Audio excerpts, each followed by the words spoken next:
సొగసరి వారి grand sari exhibition factory prices కే mega sale weavers prices కే అందుబాటులోకి తీసుకొస్తున్నారు. కానీ దానికి వచ్చి నేను డెడ్ లైన్ ఇస్తున్నాను ఎల్లుండి చేయకపోతే అంతే సంగతి అని చెప్తే మోస్ట్ అన్ఫార్చునేట్. ఎందుకంటే ఒక్కసారి మీరు వాళ్ళ పవర్ ప్లాంట్స్ మీద కొట్టారో వాళ్ళ ప్రజలు మీ వ్యతిరేకంగా అయిపోతారు. అది డెఫినెట్. ఎందుకంటే ఒకరోజు కరెంట్ లేదు, 2 రోజులు లేదు, వారానికి లేకపోతే ఏం చేస్తారు? పేషెంట్స్ ఏం చేస్తారు? హాస్పిటల్లో ఇన్క్యుబేటర్స్లో ఉన్న చేస్తారు, ఐసీయూలో ఉన్న పేషెంట్స్ ఏమైపోతుంది వాళ్ళ సంగతి ఇదేం ఆలోచించట్లేదు. ఇన్ఫ్యాక్ట్ టుడే మార్నింగ్ కవిత గారు మనం ఈ రికార్డ్ చేస్తున్న ఇవాళ పొద్దున 6వ తారీఖు ఒక MIT లాంటి ఒక యూనివర్సిటీ ఉంది తెహరాన్లో, as famous as MIT. Tehran యూనివర్సిటీలో ఉంది, ఇంజనీరింగ్ కాలేజ్ వాళ్ళది. దాని మీద దాడి చేశారు, మొత్తం కంప్లీట్లీ డిస్ట్రాయ్ చేశారు. చెప్పండి, ఒక ఇంజనీరింగ్ కాలేజ్ మీకు ఏం చేస్తుందండి డిస్ట్రాయ్ చేయడానికి? ఇప్పుడు నేను చెప్తాను దాని లాజిక్. నేను ఇప్పుడే ఒక ప్రెస్ నోట్ డీటెయిల్ రాస్తాను కాబట్టి ఏమంటారు, ఈ ఇంజనీరింగ్ కాలేజీలో ఉన్న ఫెసిలిటీస్ యూజ్ చేసి మిసైల్ ప్రొడక్షన్కి, డ్రోన్ ప్రొడక్షన్కి ఇంజనీరింగ్ స్టూడెంట్స్ని వాడుకున్నారు. వాళ్ళ నాలెడ్జ్, వాళ్ళ స్కిల్స్, అక్కడున్న ఎక్విప్మెంట్ వాడుకొని డ్రోన్స్ తయారు చేస్తున్నారు. దానికి కావాల్సిన బేసిక్ వర్క్ అక్కడి నుంచి స్టార్ట్ అవుతుంది. సో మేము అది డిస్ట్రాయ్ చేసేసాం. ఇది ఒక ఇల్లాజికల్ థింగ్. రేపు అమెరికాలో ఉన్న ఒరిజినల్ MIT మీద ఎవరైనా దాడి చేస్తే అప్పుడు అమెరికా ఏమంటారు? ఖండిస్తారు, అని అంటారు what is this non sense, అది ఇది అంటారు. కానీ ఇరాన్లో ఉన్న ఒక ఇంజనీరింగ్ కాలేజ్ డిస్ట్రాయ్ చేయడం అనేది, you go after revolutionary guards, ఎవ్వరు వద్దనట్లేదు, వాళ్ళ ఆర్మీ కానీ వాళ్ళ రెవల్యూషనరీ గార్డ్స్ కానీ. కానీ హాస్పిటల్ని కొట్టడము, MIT లాంటి ఒక వాళ్ళ ఇంజనీరింగ్ కాలేజ్ని కొట్టడం, ఇది అబ్సల్యూట్లీ నో లాజిక్ అన్నమాట. మనం చూస్తున్నాం, మొన్న కూడా రెస్క్యూ అటెంప్ట్ జరిగినప్పుడు CIA వాళ్ళు ఒక మిస్ఇన్ఫర్మేషన్ క్యాంపెయిన్ నడిపించారు. నేను దాని గురించి ఒక ఛానల్ చెప్పాను కూడా, ఇదే జరుగుతుంది. CA అని చెప్పలేదు నేను, కానీ అమెరికా ఏమంటారు, టిపికల్ రెస్క్యూ అటెంప్ట్ కన్నా ముందు మా దగ్గర ఆల్రెడీ వచ్చేసాడు క్యాండిడేట్, మా దగ్గర మా కస్టడీలో ఉన్నాడు, మీరు ఇంకా దేవులాడక్కర్లేదు, మీరు వెళ్ళిపోండి అందరు అంటారు. అదే జరిగింది. ఇరానియన్స్ విత్డ్రూ థింకింగ్ ఆల్రెడీ వీళ్ళు తీసుకెళ్ళిపోయారు. తర్వాత వాళ్ళు ఎయిర్క్రాఫ్ట్, హెలికాప్టర్స్ అని చూసినప్పుడు మళ్ళీ తిరిగి వచ్చారు వాళ్ళు. అక్కడే ఒక పెద్ద ఫైర్ ఫైట్ జరిగింది, మనకు తెలిసింది అది. దాంట్లో ఒక ట్రాన్స్పోర్ట్ ఎయిర్క్రాఫ్ట్ వీళ్ళు ఒక రఫ్ రన్వేలో దింపారు, చిన్న ట్రాన్స్పోర్ట్ ఎయిర్క్రాఫ్ట్. దాంట్లో పాసిబుల్లీ నేవీ సీల్స్ వాళ్ళు వచ్చారు. కానీ ఆ ట్రాన్స్పోర్ట్ ఎయిర్క్రాఫ్ట్ అక్కడున్న ఇసుకలో, శాండ్లో ఉనిపోయింది అనమాట. దాని తర్వాత దాన్ని టేక్ ఆఫ్ చేయలేకపోయారు. సో ఇదంతా అయిన తర్వాత వీళ్ళందరూ రెస్క్యూ చేసి హెలికాప్టర్ తీసుకెళ్ళిపోయిందా, వాళ్ళు ఇంకో జెట్ పంపించి దీన్ని బాంబ్ చేశారు. అదే ఇప్పుడు ఇరానియన్ స్టేట్ మీడియాలో చూపిస్తున్నారు విజువల్స్. $100 million. వాళ్ళకేం కాదు అది. ఇప్పుడు నా దగ్గర ఒక గెస్ట్ ఇవాళ అడిగారు పొద్దున, సురేష్ గారు ఒక్క జీవితం కోసం ఇంత ఖర్చు పెట్టాలనా అమెరికా అని అడిగారు. నేను చెప్పాను, వాళ్ళ దాంట్లో it is not the money, it's a prestige. రేపు ఈ ఇరాన్ చేతిలో వీడు దొరికింది అనుకోండి, ఇప్పుడు దొరకలేదు, ఆ specialist, arm specialist, what ever they call him, is not a pilot, ఆయన కర్నల్ ర్యాంక్, అది కూడా దొరికితే వాళ్ళు సరే పరేడ్ చేసుకుంటారు. వాళ్ళు ప్రతి టెలివిజన్ ఛానల్లో, ప్రతి దాంట్లో లోకంలో అందరికీ ఈయన ముఖం చూపిస్తారు, ఈయన వీడియో చూపిస్తారు. దాంతో అమెరికా దగ్గర ఉన్న పరువు మొత్తం పోతుంది. That such a powerful nation could not protect your own airmen అని. ఇప్పుడు మనం ప్యారలల్స్ డ్రా చేయాలంటే మన దగ్గర ఆపరేషన్ సింధు టైంలో అభినందన్ని ఎజెక్ట్ చేయాల్సి వచ్చింది పాకిస్తాన్లో, MiG-21. మనం ఏం చేసాం, మన దగ్గర కూడా అట్లాంటి రెస్క్యూ అటెంప్ట్ మనం ఆ టైంలో చేయలేం, చాలా రిస్కీ. ఇది కూడా చూడండి ఎంతమంది, ఆల్మోస్ట్ 100 మంది దాకా పార్టిసిపేట్ చేశారంట ఈ రెస్క్యూలో, ఇంక్లూడింగ్ నేవీ సీల్స్. ఒక 12 ఎయిర్క్రాఫ్ట్ పార్టిసిపేట్ చేశారంట. కానీ మనం ఏం చేసాం, ప్రెషర్ పెట్టాం పాకిస్తాన్ మీద. మీకు గుర్తుంటుంది, పాకిస్తాన్ అసెంబ్లీలో, నేషనల్ అసెంబ్లీలో వాళ్ళ ఫారిన్ మినిస్టర్ మాట్లాడుతున్నారు, మా ఆర్మీ చీఫ్ వచ్చి మా ప్రధానమంత్రిని బ్రీఫ్ చేశారు, అభినందన్ని నెక్స్ట్ 24 అవర్స్లో ఇండియాకి పంపించకపోతే ఇండియా వైపు నుంచి అన్ని మిసైల్స్ మా వైపు టర్న్ చేసి పెట్టారు, వాళ్ళు కొట్టేస్తారు మోదీ గారు అని చెప్పారంట. అండ్ ఈ made a statement, is his legs were shaking అన్నారు పాకిస్తాన్ ఆర్మీ చీఫ్ది. అప్పుడు విత్ ఇన్ 24 అవర్స్ రిటర్న్ చేశారు. దానికన్నా ముందు నచికేత, మీకు గుర్తుంటుంది, during Kargil war same situation. అన్నిటికంటే డేంజరస్ ఏంటంటే, మీ ఎనిమీస్లో మీ దొరకపోతే ఈవెన్ అభినందన్ని కొట్టారు వాళ్ళు, మొత్తం ఫోర్స్ అంతా బ్లడ్ ఉంటాయన్నది. కానీ ఈ పరిస్థితుల్లో దిస్ పర్టికులర్ టెక్స్ట్ బుక్ ఏం చెప్తారు, ఒక రిట్రీవల్ జరిగింది, అప్రిషియేట్ చేయాల్సింది, అది నో డౌట్. బట్ ట్రంప్ ఏంటి, ట్రంప్ రోల్ ఏంటి? ఆయన చెప్పుకుంటూ చూస్తే ఆర్మీ వైపు నుంచి ఇవ్వాలి దాకా కవిత గారు సెంట్కామ్ నుంచి ఒక స్టేట్మెంట్ రాలేదు, సెంట్రల్ కమాండ్ నుంచి నథింగ్. ఆఫీసర్ పేరు చెప్పక్కర్లేదు. ఆయన సీరియస్లీ ఇంజర్డ్ అంటున్నాడు Trump, but he'll be okay అంటున్నారు. అసలు ఏం జరిగింది అసలు మనకు తెలియదు. బట్ ఓకే, అది మీ ప్రాబ్లం, మీరు సార్ట్అవుట్ చేసుకోండి. కానీ డెడ్ లైన్ ఇవ్వడం ఏంటి, అదే అర్థం కావట్లేదు. ఇది జరిగితే I think the entire Gulf will go up in flames. Qatar already వాళ్ళ గ్యాస్ ప్రొడక్షన్ ఆపేశారు, మన సౌదీ అరేబియా ప్రొడక్షన్ కట్ చేసేసారు, కువైత్ రిఫైనరీ మీద డైలీ దాడి జరుగుతుంది, బహ్రెయిన్లో ఉన్న రిఫైనరీ అంతే సంగతి, ఫుజరాలో ఉన్న వాళ్ళ ఆయిల్ డిపో మీద అక్కడ కొట్టారు, సౌదీ అరేబియాలో ఉన్న వాళ్ళ రిఫైనరీ మీద కొట్టారు. ఇటు వైపు మీరు చూస్తే సౌదీ అయిపోయింది, బహ్రెయిన్ అయిపోయింది, ఖతర్ గ్యాస్ ఫీల్డ్స్ మీద ఇరాన్ దాడి చేశారు. So everywhere it is a mess. ఇది సార్ట్అవుట్ చేసి మీకు రావడానికి, మీకు నార్మల్ కాస్ట్లో మీకు ప్రొడక్షన్ కాస్ట్ రావాలంటే ట్రంప్ స్ట్రేట్ ఆఫ్ హోర్ముజ్ తెరిచి నో యూస్. ఎందుకంటే ప్రొడక్షన్ లేదు.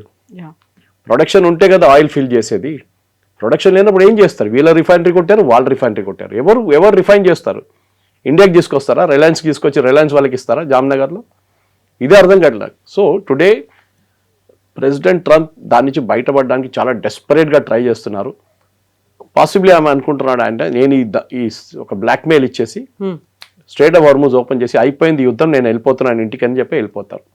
That is what is trying to do now. ఇప్పుడు పవర్ ప్లాంట్లని వదిలిపెట్టము, బ్రిడ్జిలని వదిలిపెట్టము, జస్ట్ మీరు హార్మూజ్ జలసంధిని మాత్రం ఓపెన్ చెయ్యండి. గాడ్ నేమ్ తీసుకున్నాడు అక్కడ. అదర్వైజ్ మీరంతా నరకం, హెల్లో ఉన్న పరిస్థితి అక్కడ క్రియేట్ అవుతుంది అనేది ఇంత తీవ్ర స్థాయిలో హెచ్చరికలు చేస్తున్నప్పుడు ఇరాన్ మాత్రం అంతే స్ట్రాంగ్గా చెప్తోంది. అందులో వాళ్ళ ఆర్మీ చీఫ్ కూడా ఈరోజు చనిపోయాడు అనేటువంటి న్యూస్ అనేది వస్తున్నప్పుడు ఎక్కడికి వెళ్తోంది అనుకున్నప్పుడు మళ్ళీ ఇంకొక న్యూస్ 45 days సీజ్ ఫైర్ కోసం ప్రయత్నాలు అనేవి జరుగుతున్నాయి అనే మాట. వాళ్ళ ఐఆర్జీసీ ఇంటెలిజెన్స్ చీఫ్ చనిపోయారు వాళ్ళు పొద్దున, అది అంగీకరించారు వాళ్ళు. కానీ ప్రాబ్లం ఎక్కడ వస్తుందంటే కవిత గారు, ఈ 45 రోజుల సీజ్ ఫైర్ కాదు, లాంగ్ టర్మ్ సొల్యూషన్ కావాల్సి వస్తుంది. మీరు అంటున్నారు, ఇరాన్ అంటున్నారు హోర్ముజ్ మేము మూతపడలేదు, హోర్ముజ్ బాగానే ఉంది, we are not allowing American ships and Israeli ships and వాళ్ళ తోడు ఉన్న వాళ్ళ షిప్స్ అలౌ చేయట్లేదు అంతే.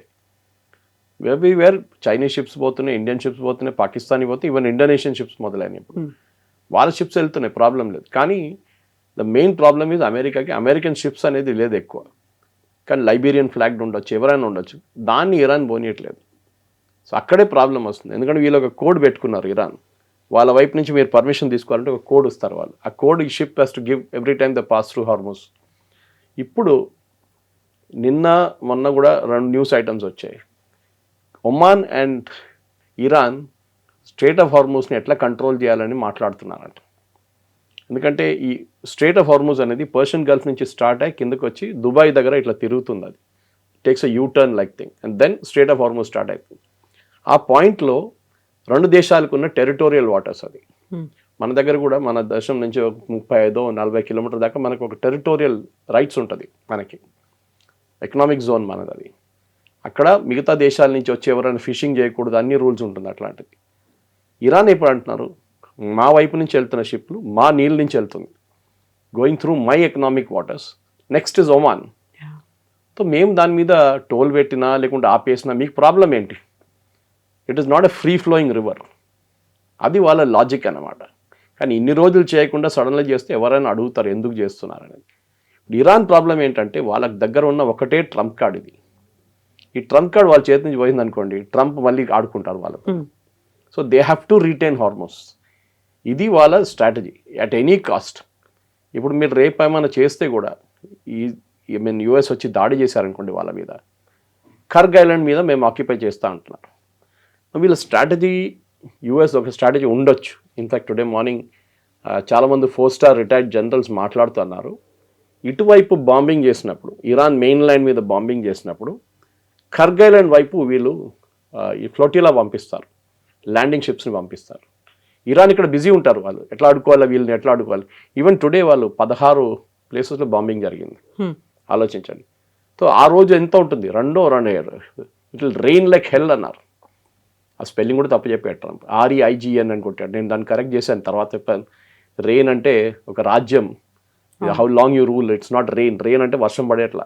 ఎనీవే, సో ఈ రెయిన్ ఆఫ్ హెల్ ఉంటుంది చూడండి, అది ఇరాన్ మీద పడుతుంది. ఇరాన్ ఇమ్మీడియట్లీ ఏం చేస్తారు, ఎక్కడ పోయినా అక్కడ ఫైర్ చేసేస్తారు వాళ్ళు, ఎవరైనా కానివ్వండి. So they will fire at Kuwait, they will fire at Qatar, అందరి మీద పోతుంది. మార్క్ మై వర్డ్స్ కవిత గారు, నెక్స్ట్ 10 సంవత్సరాల దాకా వీళ్ళ ఎకానమీ మొత్తం ధ్వంసం అయిపోతుంది. అందరిది ఆల్రెడీ అయింది. ఇప్పుడు ఖతార్ అన్నారు కదా నెక్స్ట్ 5 years పడుతుంది మాకు రెగ్యులర్ ఎకనామిక్ యాక్టివిటీకి రావడానికి. దుబాయ్ కూడా అంతే సంగతి, టూరిజం డెస్టినేషన్ అక్కడ. కువైత్ అయితే మా రిఫైనరీ పోయిందన్నారు వాళ్ళు. బహ్రెయిన్ కూడా అంతే. బహ్రెయిన్ మీద డైలీ దాడి చేస్తున్నారు. ఇరాన్ లాజిక్ ఏంటంటే వాళ్ళు అంటున్నారు మేము మీ దేశం మీద దాడి చేయట్లేదు. Hello Bahrain, we are not attacking you. మేము మీ దగ్గర ఉన్న అమెరికన్ అసెట్స్ని కొడుతున్నాం. అమెరికన్ అసెట్స్ ఏముంది మీ దగ్గర? ఒక ఎయిర్ ఫీల్డ్ ఉంది, లేకుంటే వాళ్ళ కంపెనీ ఉంది. సో ఆరకిల్ని కొట్టాం, అమెజాన్ వెబ్ సర్వీస్ని కొట్టాం, మిగతా వాళ్ళని కూడా మేము కొడతాం. because వీళ్ళందరూ అమెరికన్ దాని బ్రాండ్ని రిప్రజెంట్ చేస్తారు. వాళ్ళని ఇప్పుడు ఆలోచించండి, ట్రంప్ ఎంతమందిని ప్రొటెక్ట్ చేస్తారు? మీరు ఎయిర్ ఫోర్స్ బేస్ని ప్రొటెక్ట్ చేసుకుంటారా, అమెజాన్ వెబ్ సర్వీస్ చూస్తారా, లేకుంటే ఆరకిల్ చూసుకుంటారా, లేకుంటే మైక్రోసాఫ్ట్ క్యాంపస్ ప్రొటెక్ట్ చేస్తారా? ఏం చేస్తారు మీరు? ఒక లిమిట్ ఉంటుంది. ఇది ట్రంప్ ఇప్పుడున్న అన్నిటికంటే పెద్ద ఇష్యూ. ఎందుకంటే at local level, domestic level ఆయన రేటింగ్స్ చాలా పడిపోయినాయి. 32 దాకా వచ్చినాయి. ఇప్పుడు మాగా వాళ్ళు ఒక్కరే ఉన్నారు ఇప్పుడు ట్రంప్తోని, మిగతా అందరూ పారిపోయారు అక్కడి నుంచి. సో ట్రంప్ నోస్, ఆయనకు తెలిసిపోయింది చాలా క్లియర్గా. ఆ ఫ్రస్ట్రేషన్ ఆ లాంగ్వేజ్లో చూపిస్తుంది. ముందు మనం చెప్పాం చూడండి, ఒక రాష్ట్రపతి ఎప్పుడు చేయనికూడదు చేశారు ఆయన ఆ లాంగ్వేజ్తోని. Now you cannot take it back. ఒకసారి అయిపోయింది అంతే సంగతి. ఈ పరిస్థితుల్లో నెక్స్ట్ 48 hours చాలా క్రూషియల్గా ఉండబోతుంది. 48 కూడా లేదనుకోండి, ఇప్పుడు ఒక 12 గంటలు తీసేస్తే 36 గంటలు చాలా క్రూషియల్గా ఉండబోతుంది. ఏం జరుగుతుంది? ఎందుకంటే ఈ పర్టికులర్ ట్రంప్కి తెలిసిన మటుకు కవిత గారు he will postpone it 100%. First 6th అన్నారు, దానికన్నా ముందు గుర్తుంది 26th అన్నారు, 6 చేశారు ఏప్రిల్. దాని తర్వాత ఆయన స్టేట్మెంట్ ఇష్యూ 7th April అన్నారు. తర్వాత వైట్ హౌస్ వచ్చి అన్నారు కాదు 8th April అన్నారు. ఇప్పుడు రేపు వచ్చి అంటారు వీఆర్ నెగోషియేటింగ్, చాలా దగ్గరకు వచ్చేసాం నెగోషియేషన్లో, so I'm postponing it by another 1 week అంటారు. అందరు టెన్షన్లో అందరు రిలాక్స్ అయిపోతారు. మళ్ళీ బాంబింగ్ నడుస్తూనే ఉంటుంది ఇరాన్ మీద. సో బహుశా ఇప్పుడు ఏం జరగబోతుందంటే ట్రంప్ ఆల్వేస్ చికెన్స్ అవుట్ అని చెప్పి ఒక కామెంట్, ఒక టర్మినాలజీ ఉంది అమెరికాలో, టాకో, అదే బహుశా జరుగుతుంది. Trump will slowly move away. ఆయనతో కాదు ఇది, ఆయన బాంబింగ్ చేస్తున్నారు, కానీ ఈ బాంబింగ్తోని అక్కడ ఇరాన్ ఉన్న ప్రజలు వాళ్ళ గవర్నమెంట్ వైపు సపోర్ట్ చూపిస్తున్నారు, ట్రంప్ వైపు కాదు. ఇది ట్రంప్ నేర్చుకోవాల్సింది. మీరు అటాక్ చేయాల్సింది గవర్నమెంట్ని, ప్రజల మీద కాదు.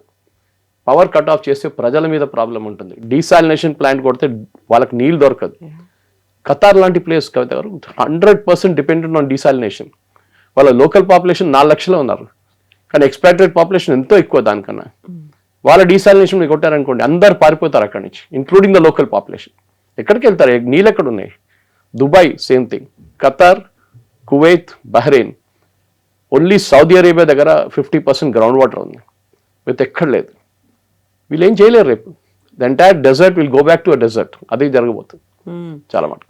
సో ఇక్కడ తీవ్ర స్థాయిలో ఒక రకంగా మాట్లాడాలంటే అబ్యూజివ్ లాంగ్వేజ్తో ట్రంప్ మాట్లాడుతున్నప్పుడే అదే టైంలో ఇంకొక స్టేట్మెంట్లు కూడా వినిపిస్తున్నాయి. 45 days సీజ్ ఫైర్ కోసం ప్రయత్నాలు అనేవి జరుగుతున్నాయి. టర్కీతో పాటుగా ఈజిప్ట్ కావచ్చు, పాకిస్తాన్, ఇలాంటి దేశాలు ఆ ప్రయత్నాలు మొదలుపెట్టాయని. 2 స్టేట్మెంట్లు, ఒకటి స్ట్రాంగ్ స్టేట్మెంట్, ఇంకోటేమో కొంచెం అండర్స్టాండింగ్ స్టేట్మెంట్ లాగా అనుకోవచ్చు. ఎందుకని సేమ్ టైం వస్తున్నాయి ఇప్పుడు? డిప్లొమసీలో ఇది ఒక టాక్టిక్ కవిత గారు. క్యారెట్ అండ్ స్టిక్ అంటారు ఇంగ్లీష్లో. కర్ర పట్టుకుంటారు, ఇంకో సైడ్ క్యారెట్ పట్టుకుంటారు. ఇది తినో లేకుండా కొడతాను నేను, ఏదైనా ఆప్షన్, 2 options ఉన్నాయి నీ దగ్గర. సో ఆబ్వియస్లీ ఇరాన్ చూస్తున్నారు. ఇరాన్ వైపు ఉన్న మీరు ఇప్పుడు వాళ్ళ ప్రెసిడెంటో లేకుంటే ఎవరైనా వాళ్ళ దేశం నడిపిస్తున్న వాళ్ళు ఉన్న వాళ్ళ చైర్లో మీరు కూర్చుంటే మీకు అర్థమవుతుంది ఆప్షన్స్ ఏముంది. మా దేశం మొత్తం ధ్వంసం చేస్తున్నారు, ఏం మిగలలేదు, అన్నీ కొట్టేశారు. కానీ దీని నుంచి లెసన్స్ ఏమైనా ఉందా నేర్చుకోవాలంటే మీరు లిబియా చూడండి, ఇరాక్ చూడండి, ఆఫ్ఘనిస్తాన్ చూడండి. ఈ దేశాలన్నీ యుఎస్ ఇట్లనే చేశారు వాళ్ళు. ఇరాక్లో వెపన్స్ ఆఫ్ మాస్ డిస్ట్రక్షన్ ఉందని చెప్పి బుష్ టైంలో వీళ్ళందరూ కలిసి వెళ్ళారు అక్కడికి, నేటోతో సహా. The only difference is president bush United nations దగ్గర వెళ్ళి అప్రూవల్ తీసుకున్నారు, which is a good thing, saying వీళ్ళ దగ్గర వెపన్స్ ఆఫ్ మాస్ డిస్ట్రక్షన్ ఉంది. ఇప్పుడు యురేనియం లాగానే స్టోరీ అది కూడా. లాస్ట్ ఏం జరిగింది? వెపన్స్ ఆఫ్ మాస్ డిస్ట్రక్షన్ దొరకలేదు, సద్దాం హుస్సేన్ ఉరి తీసేశారు. దాని తర్వాత అక్కడ ఇప్పుడు మొత్తం గందరగోళం ఉంది. అక్కడ ఎవరు ఎవరితో కొట్లాడుతున్నా కూడా ఏమని చెప్పలేము. ప్రెసిడెంట్ ఉన్నారంటే ఆయన పేరు కూడా నాకు తెలియదు, ఉన్నాడు అనుకుంటారు, కానీ ఎవరు పట్టించుకోరు. ఐసిస్ ఉంది అక్కడ, మీరు అల్ఖైదా ఉంది అక్కడ, ఇరాన్ వైపు ఉన్న కొన్ని ఫోర్సెస్ అక్కడ ఉన్నాయి and government plus US and NATO వీళ్ళందరూ వచ్చి కూడా ఇరాక్ని మొత్తం కంప్లీట్గా మటాష్ చేసేస్తారు. ఆఫ్ఘనిస్తాన్ చూడండి, సోవియట్స్ని మీరు అక్కడి నుంచి తరిమి కొట్టారు. ఎవరు యూజ్ చేశారు? తాలిబాన్ యూజ్ చేశారు. తాలిబాన్ తర్వాత తాలిబాన్ కొట్టి పంపించిన తర్వాత అల్ఖైదా వచ్చారు. మళ్ళీ మీరు అల్ఖైదా మీద బాంబింగ్ చేశారు. అల్ఖైదా పారిపోయారు. తర్వాత ఏమైంది? మీరు పారిపోయారు. దాని తర్వాత ఇప్పుడు మళ్ళీ తాలిబాన్ వచ్చి కూర్చున్నారు. So you replace one Taliban with another Taliban, అంతే, ఇంకేం చేయలేదు. ఇన్ని మిలియన్స్ ఖర్చు పెట్టి చేసిన పని ఇది. లిబియా చూడండి, సేమ్ థింగ్ హ్యాపెన్. కర్నల్ గద్దాఫీని దింపాలి. Yes, agreed, dictator, absolute useless fellow, అంతా కరెక్టే. కానీ ఏం చేశారు దాని తర్వాత? లిబియాలో ఒక గవర్నమెంట్ అంటే గవర్నమెంట్ లేదు, ఇప్పుడు ఉన్నా అంటే ఉంది అంతే. అక్కడ కూడా సేమ్ థింగ్, ఫ్యాక్షన్స్ కొట్టుకుంటున్నారు, వీళ్ళు వాళ్ళ మీద కొట్టుకుంటారు, వాళ్ళు వీళ్ళ మీద, మొత్తం సివిల్ వార్ నడుస్తుంది. Then you take Syria, latest Hafez al అసాద్ని అక్కడి నుంచి వీళ్ళందరూ కలిసి రష్యాకి ప్యాక్ ఆఫ్ చేశారు. ఏం జరుగుతుంది? ఒక టెర్రరిస్ట్ విత్ $10 million రివార్డ్ ఆయన తీసుకొచ్చి ప్రెసిడెంట్గా కూర్చోబెట్టారు. ముందు ఐసిస్ టెర్రరిస్ట్ ఉండే ఆయన. ఆలోచించండి, ఇట్లాంటి పరిస్థితి నడుస్తుంది అక్కడ. So you are not able to control the narrative. ఇది ప్రాబ్లం అక్కడ. మీరు ప్రతి దేశంలోని మీరేమైనా ఫైనల్ క్లోజర్ అచీవ్ చేశారంటే ఎక్కడ చేయలేదు. ఇక్కడ కూడా అదే జరుగుతుంది. ఇప్పుడున్న ఇరానియన్ రెజిమ్ పడిపోయింది అనుకోండి, రేపు ఇరాన్ కూడా ఇంకొక ఇరాకో, లిబియానో, లేకుంటే ఏం చెప్తారు, ఆఫ్ఘనిస్తాన్ లాగా తయారైపోతారు. అదే జరగబోతుంది 100%. That is what will happen. So ఇప్పుడే విపరీతమైన వార్తలు కూడా వినిపిస్తున్నాయి. చాలా వరకు అటాక్స్ అనేటివి యుఎస్కి చెందినటువంటి మిసైల్స్ని కావచ్చు, వీటన్నిటిని కూల్చేస్తుందని చెప్పినప్పుడు కూడా ఇరాన్ యూజ్ చేసినటువంటి డ్రోన్లు కావచ్చు, వాళ్ళ దగ్గర ఉన్నటువంటి డిఫెన్స్ ఎక్విప్మెంట్ కేవలం 1% మాత్రమే యూజ్ చేసింది. అది కూడా ఓల్డ్ వన్ యూజ్ చేసింది. ఇప్పటికి కూడా స్టాక్ 99% అలాగే ఉంది. అన్ని న్యూ జనరేషన్ అన్నీ కూడా అలా ఉన్నాయి. వాటిని అన్నిటిని ఇంకా యూటిలైజ్ చేసుకోవట్లేదు ఇరాన్ అనే మాట. ఇది ఇంగ్లీష్లో గేమ్ ఆఫ్ బ్లఫ్ అంటారు. మనం ప్యాక్ ఆడుతున్నప్పుడు మన దగ్గర ట్రంప్ కార్డ్ లేనా కానీ మనం ఎట్లా యాక్ట్ చేస్తామంటే, మన దగ్గర ట్రంప్ కార్డ్ ఉంది, మీరు అందరు పోయారు, నేను ఆ ట్రంప్ వేసేస్తే షో ఆఫ్ చేసుకుంటా. సో ఇదే జరుగుతుంది ఇప్పుడు కూడా. ఇరాన్ దగ్గర నుంచి కూడా అంతే. ఇరాన్కి తెలుసు వాళ్ళ దగ్గర ఇంత ఆయుధాలు లేవు, కానీ దే కెన్ ఆల్వేస్ బ్లఫ్. ఎందుకంటే ఈ F-15ని కొట్టినప్పుడు, ఈగిల్ని కొట్టినప్పుడు వాళ్ళు హ్యాండ్ హెల్డ్ మిసైల్ యూజ్ చేశారు ఒకటి. That is what the latest investigation is showing. US ఏమనుకున్నారంటే మీరు దగ్గర లేదనుకున్నారు. దీన్ని స్టింగర్ అంటారు. మీరు ఏం చేస్తారంటే ఆఫ్ఘనిస్తాన్ నుంచి పారిపోయినప్పుడు ఈ స్టింగర్లను అక్కడ పెట్టేసి పారిపోయారు యుఎస్. దాని ధ్వంసం కూడా చేయలేదు, అంత టైం కూడా లేకుండే వాళ్ళ దగ్గర. తర్వాత తాలిబాన్ చేతిలో పడ్డది అది. తాలిబాన్ కొన్ని ఉంచుకున్నారు, చాలా అమ్మేశారు. Possibly some of them have reached Iran. ఈ స్టింగర్ మిసైల్ అడ్వాంటేజ్ ఏంటంటే అది హీట్ సీకింగ్ మిసైల్. మీరు ఒక ఎయిర్క్రాఫ్ట్లో బ్యాక్ బర్నర్ ఉంటుంది, ఇంజిన్ది, చాలా హీట్ జనరేట్ చేస్తుంది. అది టేక్ ఆఫ్ చేసినప్పటి నుంచి దట్ బర్న్ అవుతుండండి, మీకు అనిపిస్తుంది. This heat missile will go after that heat. దానికోసం ఎయిర్క్రాఫ్ట్ ఎప్పుడైనా ఫైటర్ ఎయిర్క్రాఫ్ట్ ఏం చేస్తారంటే ఫ్లేర్స్ పంపిస్తారు సైడ్కి ఇట్లా. దట్ వాస్ జస్ట్ డైవర్ట్ అనమాట, ఏదైనా మిసైల్ వస్తుంది అట్లా వెళ్ళిపోతుందని. కానీ ఈ కేసులో కరెక్ట్ అది వెళ్ళి కొట్టింది దాన్ని. సో అఫ్కోర్స్ F-15 F-35కి సంబంధమే అసలు world of difference. F-35 is a stealth bomber, versus F-15 పాత టెక్నాలజీ, దాన్ని అప్గ్రేడ్ చేసి వచ్చారు. ఇనీషియల్ డేస్లో నా అంచనా ప్రకారం ఇట్ వాస్ $35 million. తర్వాత అప్గ్రేడ్ 60 అయింది. ఇప్పుడు they are saying now latest one with all the upgrades is around $100 million. మన పాకిస్తాన్ F-16 కూడా వీళ్ళు F-15 F-16 అప్గ్రేడ్ చేస్తున్నారు యూఎస్ ఇప్పుడు, ఎందుకంటే వాళ్ళకి బిజినెస్ అది. సో ఈ F-15ని మీరు కొట్టారని చెప్పి వాళ్ళు పండుగ చేసుకుంటే ఇరాన్. F-35ని కొట్టాం ఫస్ట్ వాళ్ళు చెప్పారు. A-10 వార్థాగ్ని they hit it over strait of Hormuz, అది కూడా క్రాష్ అయింది. Pilot ejected from that. కానీ ఇదన్నీ చూస్తే మీరు చెప్పినట్ల కరెక్టే. ఇరాన్ దగ్గర ఏం లేదు, ఇరాన్ దగ్గర ఆయుధాలు లేదనుకున్న అమెరికా ఇంత పెద్ద boast that they are finished, that nothing they have అని చెప్పాను. ఇది ట్రంప్ ది టిపికల్ ఒక ఏం చెప్తారు, ఒక గేమ్ ఆఫ్ బ్లఫ్ అనమాట ట్రంప్ది. మీరు ధ్వంసం చేశారు, అగ్రీడ్, బట్ మీరు దాన్ని ఇంత పబ్లిసిటీ ఇవ్వాల్సింది ఎందుకు? మీరు కొంచెం హంబుల్గా ఉండండి. ఎస్, దే మే హ్యావ్, వాళ్ళ దగ్గర ఉండొచ్చు, నాకు తెలియదు. మా దగ్గర ఉన్నాము, మేము 90% డిస్ట్రాయ్ చేసేసాం, 10% వాళ్ళ దగ్గర ఉండొచ్చు ఇంకా. అప్పుడు మీకు ఒక ఎక్స్క్యూజ్ వచ్చేస్తుంది. ఇప్పుడు అందరు అడుగుతున్నారు అదే, మీరు అన్నారు అయిపోయింది. ఎందుకంటే ఈ ఎయిర్క్రాఫ్ట్ పర్టికులర్ వన్ F-15 కవిత గారు, it was flying very low. Usually అది 10,000 feet దానిపైనే ఫ్లై చేస్తుంది. ఇది 3,000 feet నుంచి ఫ్లై చేస్తుందంట. Obviously it was looking for something in the ground. Bombing mission ఉండొచ్చు, లేకుంటే రికానసెన్స్ మిషన్ ఉండొచ్చు. సో దాన్ని కొట్టారు. అదే ఎయిర్క్రాఫ్ట్ 10,000 feet ఉంటే మీరు కొట్టలేరు. హీట్ సీకింగ్ మిసైల్ కాదు, దేనికి చాలా డిఫికల్ట్ ఉంటుంది. సో అట్లాంటి ఆబ్వియస్లీ మీరు కాన్ఫిడెన్స్ ఏమొచ్చిందంటే మీకు, మేము ఎంత లో పోయినా కానీ ఎవ్వరు మమ్మల్ని ముట్టరు. ట్రంప్ చెప్పారు కదా, Iran skies are free for us, we are flying in and out, B-2 bombers ఎవరైనా కానీ మేము ఫ్లై చేసుకుంటూ పోతే అక్కడ ఏం లేదని చెప్పి. We made the same statement operation సింధూర్లో మనం పాకిస్తానీ రాడర్స్ని కొట్టాం. ఫస్ట్ కొట్టిన తర్వాత సెకండ్ డే మనకి ఫ్రీ అయిపోయింది. ఈ could fly in to Pakistan without detection.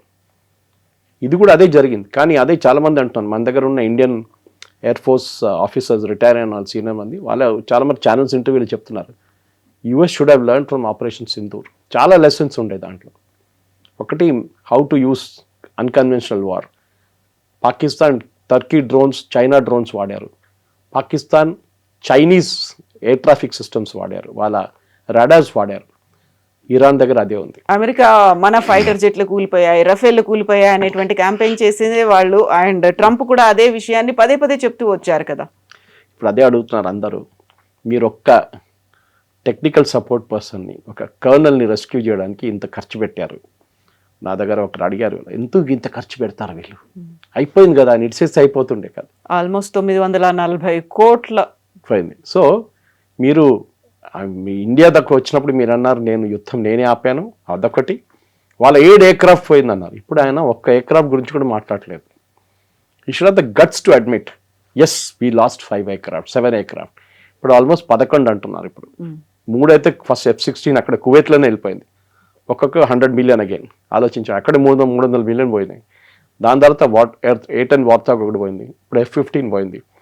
ఒక అవాక్స్ కొట్టారు వాళ్ళు సౌదీ అరేబియాలో, అక్కడ మేజర్ డ్యామేజ్. సో ఇట్లాంటి పరిస్థితుల్లో అమెరికా దగ్గర ఇప్పుడు ఏం చెప్తారు, they have no right to show a face అంటారు ఇంగ్లీష్లో. చూపిలేక వాళ్ళు పబ్లిక్లో ప్రెసిడెంట్ ట్రంప్ వచ్చి రేపు ఒక రిపోర్ట్ కార్డ్ ఇవ్వాలంటే ఆయన ఇవ్వలేడు. మమ్మల్ని అంటే భారతదేశాన్ని ఎట్లా మాక్ చేశారు ఆ రోజు. They have lost aircraft, they have lost 7 aircraft. Who ఈ డజంట్ స్పెసిఫై. నేనే సీజ్ ఫైర్ చేయించాను, మీకు తెలుసు కదా, నేనే చేయించాను. ఇప్పుడు అస్సలు ఆయనకు ఒక వైట్ హౌస్లో దాచుకుంటున్నాడు, ఇప్పుడు బయటికి రావట్లేదు. ఇన్ఫాక్ట్ దిస్ వీకెండ్ ఈ డెంట్ గో టు ఫ్లోరిడా. ఆయన మారాలోగా పోతారు ఆయన ఇంటికి గోల్ఫ్ ఆడడానికి. దిస్ వీకెండ్ ఈ డెంట్ గో, ఎందుకంటే సిచ్యువేషన్ రూమ్లో ఉండాలి, సిచ్యువేషన్ చాలా సీరియస్ ఉందని చెప్పేసి. ప్రెసిడెంట్ ట్రంప్కి ఒక రియాలిటీ చెక్ వచ్చింది కాబట్టి the end of the war is very clear. Lesson end of the war result is Iran will be finished, దాంట్లో డౌట్ లేదు. ఓకే, కానీ at what cost? Okay, American aircraft, American personnel 13 మంది చనిపోయారు ఇప్పుడు దాకా, 170 మంది ఇంజర్డ్ అయ్యారు. Even this technical person was evaluated and taken out, colonel, ఆయనకి సివియర్ గాయాలైనాయి అంట. But Trump says will be okay, no problem. కానీ మీరు మీ వార్లో మీ వైపు నుంచి ఉన్న జరిగిన నష్టాల గురించి ఒక రిపోర్ట్ కార్డ్ ఇవ్వండి. అది ఇవ్వట్లేదు. Why you sacked your army చీఫ్ని సాక్ చేశారు, పీట్ హెస్గెత్. యుద్ధం నడుస్తుంది, యుద్ధం నడిమిట్లో మీ ఆర్మీ చీఫ్ని సాక్ చేశారు మీరు. మీ ట్రూప్స్ మొరాల్ ఏముంటుంది, వాళ్ళ కింద పనిచేసే ఆఫీసర్ మొరాల్ ఏముంటుంది? మా బాస్ని సాక్ చేసేసారు, యుద్ధం నడుస్తుంది. యుద్ధం తర్వాత మీ పొలిటికల్ పాయింట్ అప్పుడు తీర్చుకోండి. మీరు మోదీ గారు చేశారనుకోండి, ఇది ఇప్పుడు ద్వివేది గారిని సాక్ చేస్తే ఎట్లా ఉంటుంది image? It doesn't happen that way. కానీ అమెరికాలో ఏదో లార్జెస్ట్ డెమోక్రసీ అంటారు, we will send you to stone age అంటారు ఇరాన్ని. ఇరాన్ 6000-7000 సంవత్సరాల సివిలైజేషన్ ఇరాన్ది. అమెరికా 250 సంవత్సరాలు అంతే. స్టోన్ ఏజ్లో ఎవరున్నారో అందరూ తెలిసిపోయింది చాలా clear. I think Trump he's made an absolute fool of himself దీంట్లో. ఇంకా ఆయన దీన్ని నుంచి ఎట్లా బయటపడతాడంటే, ఒకటే, ఇరాన్ని మొత్తం జంక్షన్ చేసి నేను గెలిచాను చూడండి, ఐఎమ్ లీవింగ్ నౌ అని చెప్పి, state of Hormuz is open, మీరు ఏం కావాలంటే చేసుకోండి అని చెప్పి వెళ్ళిపోతారు. That is what is going to happen. But Iran మాత్రం తాము ఓడిపోవడానికి సిద్ధంగా లేదు, ఇంకా అమెరికా వచ్చి గెలిపించుకో. కరెక్ట్. ఇరాన్ అయితే ఓడిపోవడానికి సిద్ధంగా లేదు. అమెరికా ఎంత మేము గెలిచామని చెప్పుకుందాం అనుకున్నా కానీ ఆ స్కోప్ కూడా ఇవ్వట్లేదు. కరెక్ట్. ఎందుకంటే అన్కన్వెన్షనల్ వార్ వాళ్ళు ఫైట్ చేస్తున్నారు, అసిమెట్రిక్ వార్ అంటారు. మరి ఎప్పుడు వియట్నాం మాట్లాడుతుండే. Even Afghanistan was like that. ఆఫ్ఘనిస్తాన్లో అక్కడున్న తాలిబాన్ కానీ ముందున్న అల్ఖైదాకి తెలుసు యూఎస్ని డైరెక్ట్ ట్యాకిల్ చేయలేదు. మా దగ్గర ఎయిర్ ఫోర్స్ ఉంది, మా దగ్గర ఎయిర్ ఫోర్స్ లేదు. ఏం చేస్తారు, ల్యాండ్ మైన్ పెడతారు, ఓకే, సూసైడ్ బాంబర్స్ తీసుకొస్తారు. ఇది వాళ్ళ అసిమెట్రిక్ వార్ఫేర్. యూఎస్ చేయలేరు కదా సూసైడ్ బాంబింగ్. సో వాళ్ళ దగ్గర అంత మోటివేటెడ్ ఎవరు దొరకరు వాళ్ళకి. సో ఇది వాళ్ళు చేస్తారనమాట. సో వాళ్ళ వైపు ఉన్న టాక్టిక్స్ వాళ్ళు యూజ్ చేస్తారు, అమెరికా వైపు ఎయిర్ పవర్ యూజ్ చేస్తారు. కానీ air power will not work unless your boots on the ground. మీ సోల్జర్స్ దింపితేనే ఒక మార్పు వస్తుంది ఇరాన్లో, లేకుంటే రాదు. అది చాలా చాలా క్లియర్ అనమాట. Yes, sir. Thank you so much, sir. Thank you. And for more videos, Please subscribe to iDream. Please subscribe to iDream. Please subscribe iDream. And please subscribe to iDream. For more videos, subscribe to iDream. please like, share and subscribe to the channel. Congratulations, iDream. Subscribe to iDream. Subscribe to iDream. So subscribe to iDream Media. iDream की iDream team अंदर की huge congratulations. Please subscribe iDream Media. Please subscribe to iDream. Subscribe iDream. Please subscribe to iDream. iDream అంటే నా కళల ఛానల్ను subscribe చేసుకున్న నోరు తిరుగుతలేదు, మీరైతే గంట గుర్తు కొట్టండి. For more such videos, please subscribe to iDream. Subscribe to iDream. Please subscribe to iDream. Please subscribe iDream Media. Please do subscribe to iDream. Please subscribe to iDream Media. For best entertainment and information, please subscribe iDream. And don't forget to subscribe to iDream.